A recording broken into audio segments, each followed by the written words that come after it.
Hey,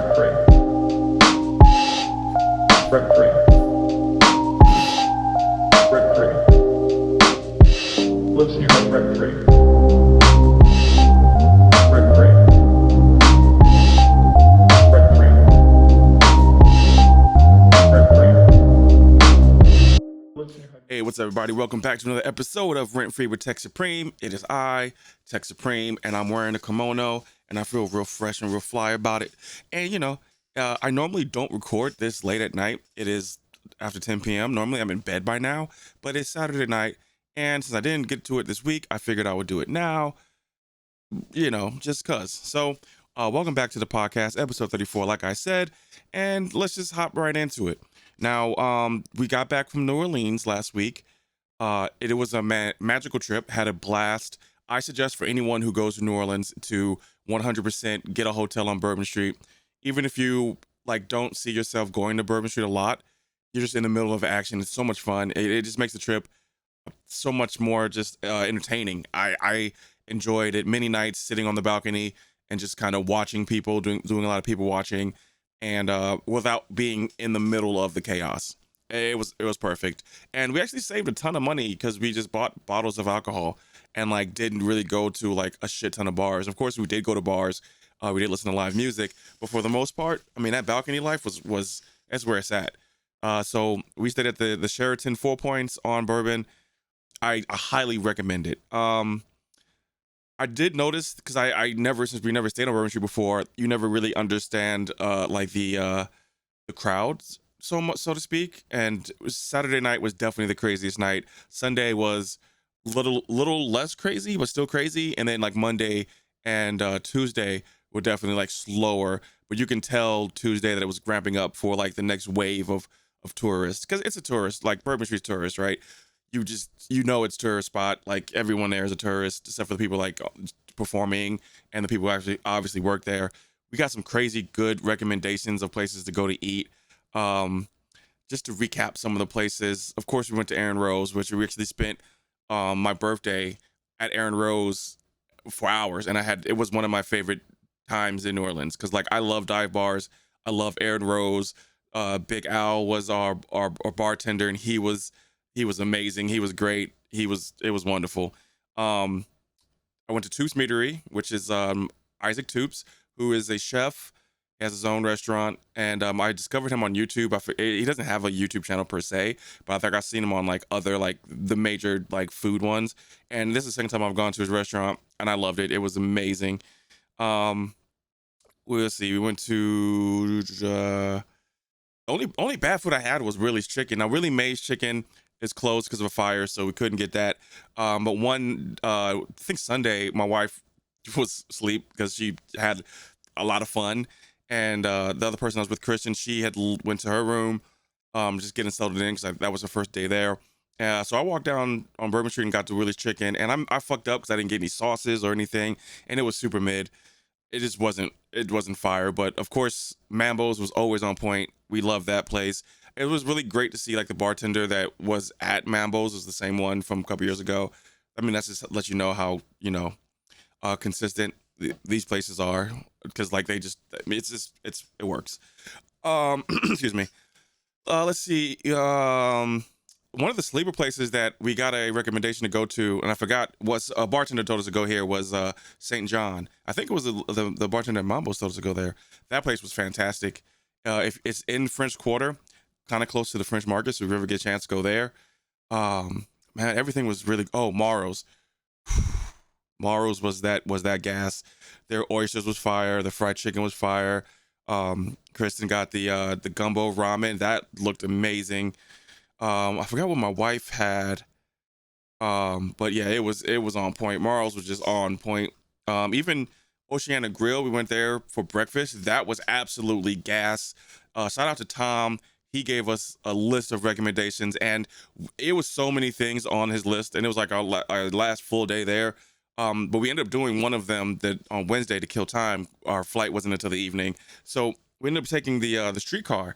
We got the Jazz Pass on the streetcars and took St. Charles one all the way down and back, and that was just cool to get out of the French Quarter and actually see New Orleans and see Uptown and the Loyola University, and the other one, which I forget because I'm not from there. Why would I know it off the top of my head? But that was really cool to see New Orleans. So if you get a chance, do that. It's like $3 for a full day pass, 24-hour pass.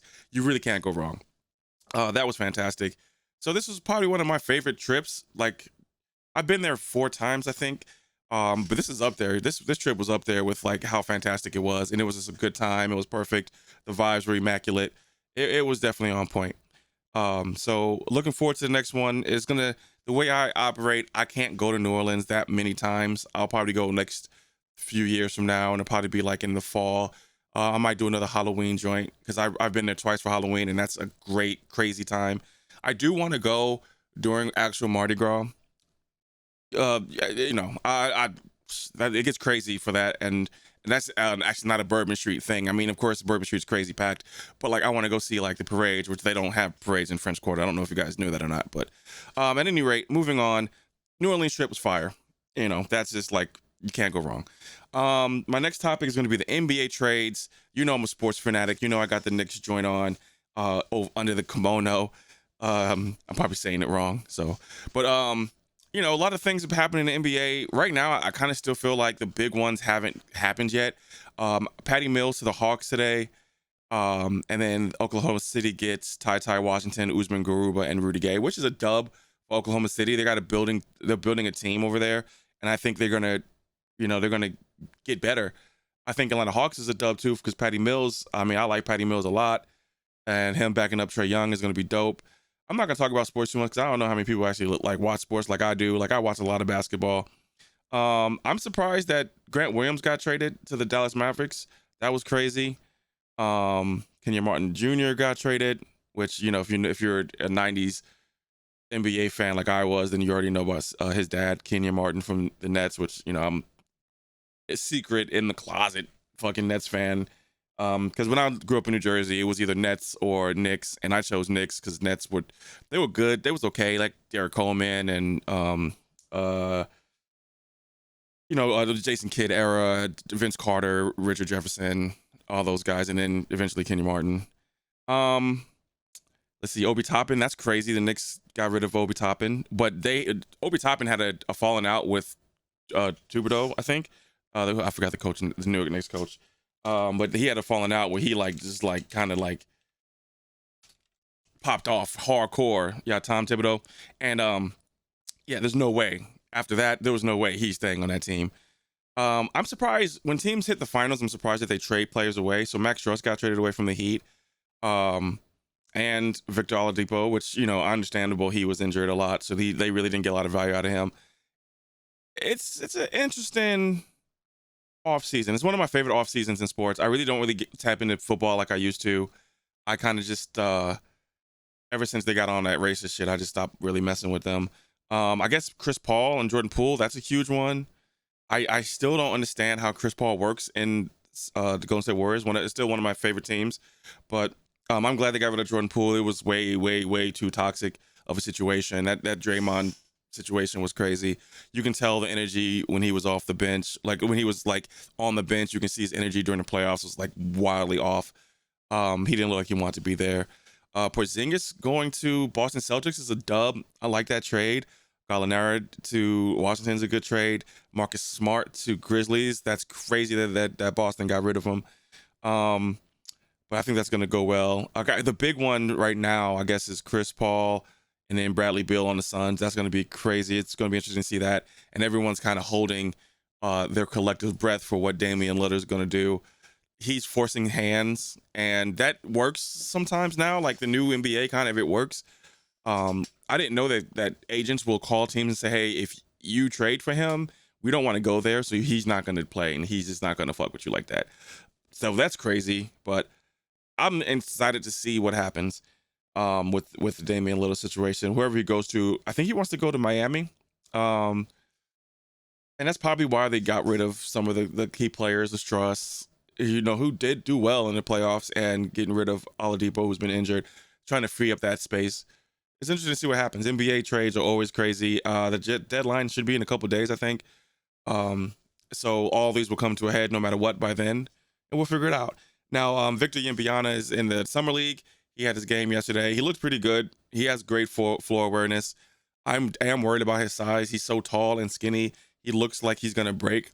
So I would like him to get more muscle. Chet Holmgren, like isn't kind of was in the same boat. Got injured all last season because of the to me the lankiness and the strength against these big guys gonna like who are just as fast as you are and just as athletic but way stronger. Excuse me, keep that in. That's it doesn't really bode well, but even Chet, he put on some muscle, so hopefully Victor, he's a kid, obviously 17, 18 years old. He has time to grow and get muscled. I just don't want him to get injured. So like I'm watching him. He's number one pick. I'm everyone's excited. He's supposed to be the new guy. So I'm just super excited. Draymond Green on his podcast said, if anything, he's going to be a rim protector. And we all know that there's an NBA player who's not a good basketball player who's a rim protector who gets a big check and who's from France. He was taking a shot at Rudy Gobert, but that's neither here nor there. Moving on. Yesterday, when I was on Facebook, I saw a post. It was a picture of Kyle Kuzma, Lil Baby, and some dude hugging. And the guy, who I don't really know very well, he's from the city of St. Louis. He raps. I know him from that. But we're friends on like Twitter, Instagram, and Facebook. He made this post about praying for them. And so I said, why? And he misconstrued it with like, yeah, why are they hugging? But I was saying, why are we praying for them? And so then once he realized that I was not on the same side as him, he got defensive. And the whole thing was basically he's trying to be homophobic. And it's 2023. There is literally, like, I don't care if you're trying to troll. I don't care about any of it. I don't care if you're joking or you're serious or you really do think it's a conspiracy. Like you can't hug a man. Like if you're broken like that. But I am not going to follow anyone who's homophobic in 2023. Like it's not going to happen. I'm not on that energy. I'm not on that page. So he got blocked on everything. He doubled down on it and saying, like, I was like, man, your thought process is weird, homie. Like that shit just like you just on some weird shit. And he was like, well, if the world is getting crazy and like all this stuff is all this is happening, so I'm okay with being weird. You're a loser, dude. Like you're just a fucking loser, bro. Like that's it. End of the day, that's it. And I'm not gonna give it much more energy than that. He blocked on everything. Like unfollow, boom. No, 2000, no time for it. I got no time for it. It's over. Like, fuck you. One thing that the internet has done this week, which I thought was crazy, was this whole Keke Palmer Usher thing. Now, if you don't know who Keke Palmer is, I don't either, for real. I know she's famous. I know she's in movies. She was in what's in the Jordan Peele movie with Daniel Coulier. It was a great movie. What was the name of that movie? Nope. That it is. Awesome, right? So I'm looking at now. She was a child actress. She's made records. She's been in movies. She's dope. Very, very dope. And she was at Usher's what do they call it? Residency. And Usher, she's basically in like a swimsuit with a cover up. Like that's what it looks like. And her partner Darius Jackson, Usher was singing to her, and it was, they posted it or whatever, and it is what it is. Like they're celebrities. Like it was nothing. It looked harmless to me. But he jumped out the window and got online and was like basically shaming her for what she had on, and it brought up an issue of control for me. People are controlling, bro. Like in the worst way, and I think it's because of a lack of well, first of all, you're broken if you control your mate. Like you're fucked up. Like there's no reason to control anybody ever. The only people that you should control is your children.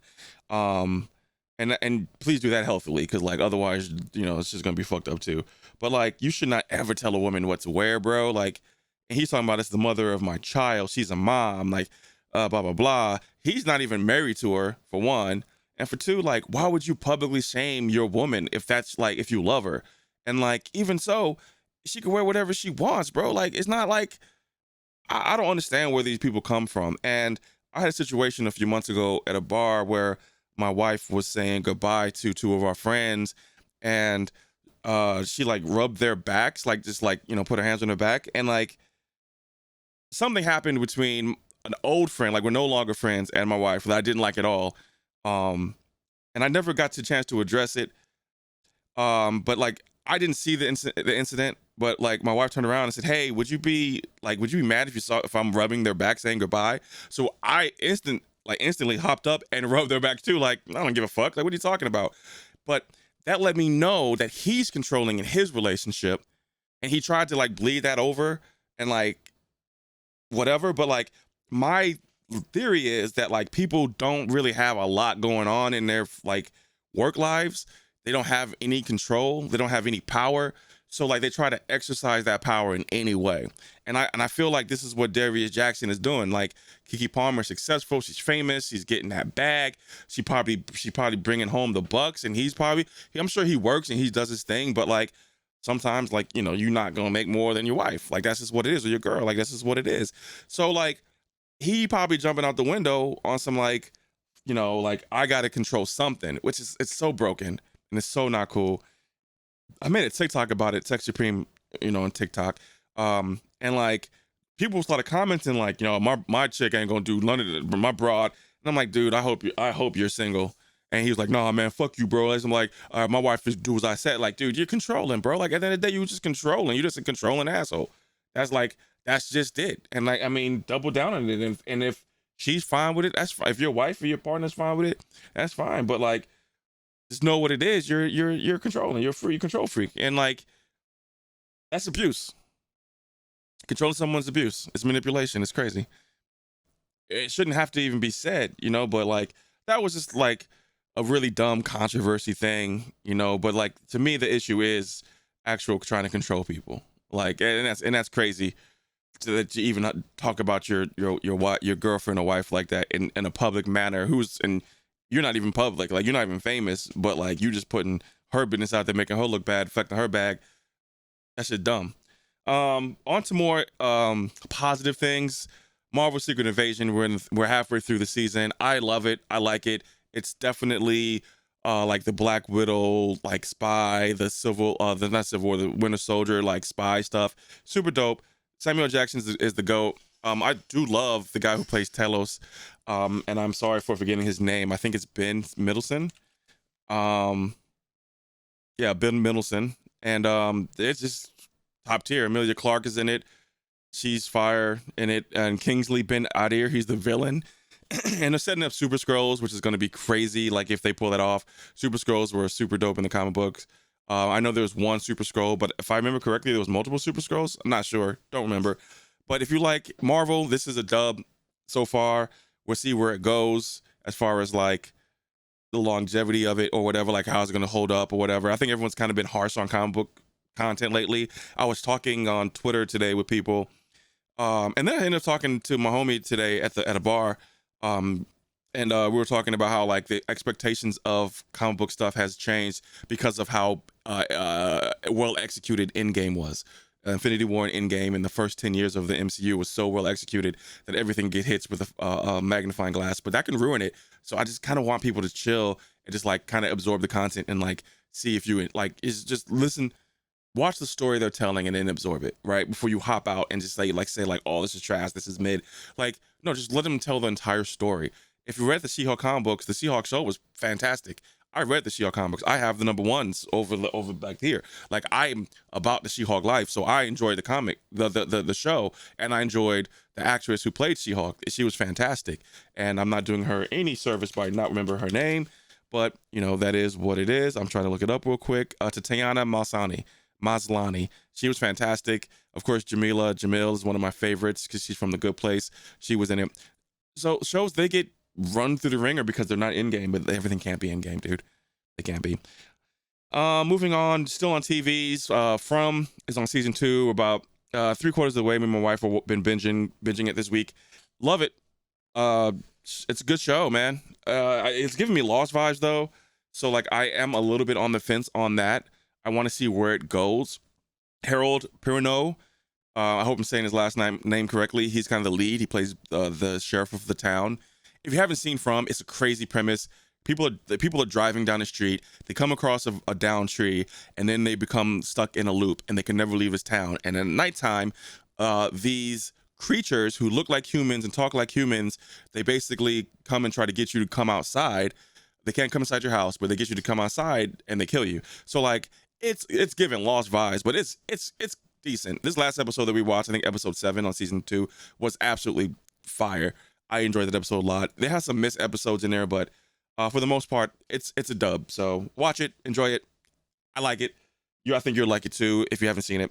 Again, the actors and actresses in here are all phenomenal. This is good, and it's a fun story. I mean, it's definitely terrifying at parts. Um, but yeah, okay, I'll be right back. And we're back. I took the kimono off, had to use the bathroom. Too much information. I'm cutting it out. Anyway, we're back. So, moving along. So Morgan Wallen did 2 back-to-back shows in St. Louis. He sold out Busch Stadium twice, which is a dub. That's awesome. Good for him. But the problem with it is, we black people don't fuck with Morgan Wallen after like he had the little controversy with him dropping N-bombs when he got drunk or whatever, like super corny. And so I bring it up not to talk about Morgan Wallen because I don't really know too much about him. I don't know anything about his music. I just know about the hard R that he was dropping in front of his house in Nashville. Shout out to his neighbors for not protecting him, right? My homie works for the Post-Dispatch. He's the music editor. He reviews a lot of concerts, and he made a post, an article, and shout out to the Post-Dispatch for even like saying, yeah, you can do that. Basically saying that like as a black man, I don't want to go support Morgan Wallen. I don't want to go to his concert. I will feel uncomfortable with being that. And it was a very thoughtful like piece, and it was very honest and true to himself. And it was a wonderful article, and it kind of expressed exactly how he felt about it, and a sentiment that most people of color would probably think about it. But the hate that he got and the racial comments, it was so disgusting. There's not really much to talk about this part, but like it was just, I just don't understand how people are so negative and so hateful online, even if, and then they don't even read the entire, they don't even read the entire article. They read the headline, they see that a black man doesn't want to go to Morgan Wallen, and then it's like, oh, I got to say something hateful. And I just don't understand trolls, man. Like, I don't get it. Like, why are people so miserable in their lives that they have to get online to try to hurt someone so they can feel better? Yeah, it doesn't make sense. Like, people gotta get to therapy, man. And like, it's my fault for looking at comments and whatever and engaging. I try not to. Sometimes, like I just get so mad that like people have to deal with it. And like Kevin Johnson, like, I know him personally. Like, he's a great person. And I just hate that he had to see that. You know what I mean? Like, I had to deal with that. Like, people are just so corny. It's just insane to me. If you make an account and like, in my opinion, if you have a Twitter, you should be forced. I remember years ago when Facebook like made a switch, because I was Tech Supreme, the producer on Facebook. When I amassed my initial Facebook following, and they made me change it to my real name. And I didn't want to do that because at one point, I like out of the 5,000 people I had on Facebook, I only knew about 1,000, maybe 1,500 tops. To say, kind of still to this day, I'm around the 5,000 mark, and there's thousands of people I just don't know personally. So I didn't want to put my real name out there, so I did Sebastian Lee. Sebastian was the name that I was using when I did takeout orders like Starbucks or something, and Lee is my middle name. So I didn't really like want to have my personal name for some reason. Now I don't care because articles have come out about me. This is a humble flex. Articles come out about me instead of my real name, so it doesn't really matter anyway. But like, I think Twitter should do something like, well, you have to verify the true or real person. Like, you can't just put in these random people as your profile picture with these random names. And this guy the other day was talking crazy to me on Twitter. So it took me 30 seconds to look him up. Like, even though his name wasn't his name, he actually used his actual picture, which is surprising, but his name wasn't his name. And then I started calling him by his real name. Like, like, chill out, bro. Like, I don't want to argue with you online. I'm telling him, like, I don't want to argue with you. And they dropped his real name. Like, chill out, bro. And I got so much more information on him. Like, I could have went, like, like, you're online, bro. Stop it. Stop being negative and being rude and mean online. Because, like, real life, there's real life consequences. People, I don't know, man. People are weird, bro. Like, yeah, yesterday, someone hit my car. A truck hit my car. And he definitely was going to act like he didn't hit my car. I just happened to drive by in my wife's car, headed to the gym. I saw a moving truck in front of my house, and I said to myself, let me go and move my car out the way so they have enough space to move whatever my neighbor was moving. As soon as I hop out the car, look at my car side window's destroyed, just demolished. I'm mad. I immediately know what it is. Like I haven't driven my car in a few days, but like I know what it is.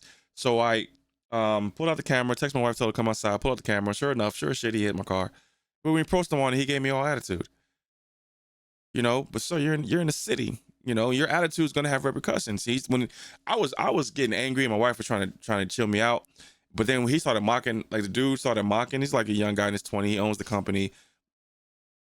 He did not give us his name and insurance. I'm definitely off the rails on this conversation, but like people do these things not knowing that it has real life consequences, right? Like, so you hop online, you talk reckless, that has real life consequences. You're in front of my house talking crazy, that has real life consequences. And luckily I'm rap tight, right? But I haven't always been rap tight, for one, and for two, a lot of people aren't rap too tight. You're going to learn a lesson, and it's not going to be a lesson you want to learn. You know what I mean? And like, you're going to have this energy, and you probably you carry it online and anonymous, and you probably get you feel like you're tough or something, and then you take it out in real life. That might not end well for you. You know what I'm saying? So be a good person online and offline. Be who you are online as you are offline. Like, be a good person in both worlds. There's no gains to being an asshole, bro. Like, it honestly it can get you fucking killed. Like as blunt as I could put it, being an asshole can get you killed. Be a good person. It's simple, right? I don't get these people in the online world, in the real life world, who like think shit is sweet, like, and I'm not into threatening, I'm not into violence or anything. Like, I'm just I'm alive for 42 years. I know what consequences are to certain things. So understand that the things that you portray online can bleed over into real life. And if you don't believe me, look it up. Look on YouTube. You can search real life consequences for being online. Like, people get fucked up for that. So like, people need to chill, man, and be positive, bro. Stop being trolls. I wish trolls didn't exist. They do. They're miserable people, but protect your peace, protect your sanity. Don't be like me. Don't read comments. I'm gonna end this note on the happiest note that I can end it on. If I'm from Jersey, right?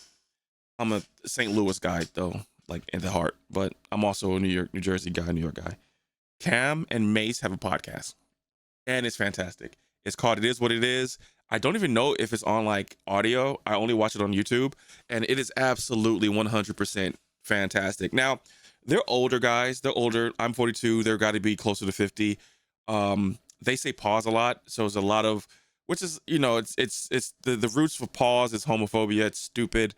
But I don't think they mean harm in that. But it's just an old, like, some older people. I try to tell my wife about some people that I know, like, they're stuck in their ways. They're kind of stuck. They don't grow.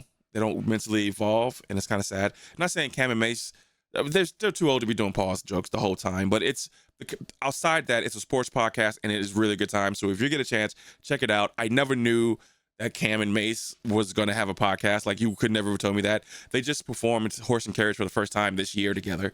And like, that was like Cam's first big song, and Mace was on the hook. So they have like a long history. They had a group, I forgot the name of the group, but it was with Big L. They have a long history. So I'm glad they've settled their differences, and I'm glad they've come together, and I love their dynamic. And if you like podcasts, if you listen to this podcast, you like podcasts, right? Cam and Mace podcast, sports podcast, super entertaining. Shout out to them. And that's pretty much it. This is the episode. This is a Saturday night. It's late night. I'm about to go lay on the couch and watch some TV or something. Thank you for watching. Thank you for listening to Rent Free with Tech Supreme. Do me a favor. Like the podcast if you're on YouTube. Hit the like button. All that YouTube stuff. Go to www.itsallcap.com. Right? There we go. That's my company. That's my embroidery company. This is my designer line, right? And you see the It's All Cap and the New York Knicks logo. I love that, by the way. I have tons of hats and styles. We ship fast. Go to itsallcap.com. We're about to really push the whole brand the rest of this year. Like, I got a lot of plans, you know. But yeah, so check it out. Thank you for listening. Thank you for watching. I will catch you guys next time. Peace, and be safe out there.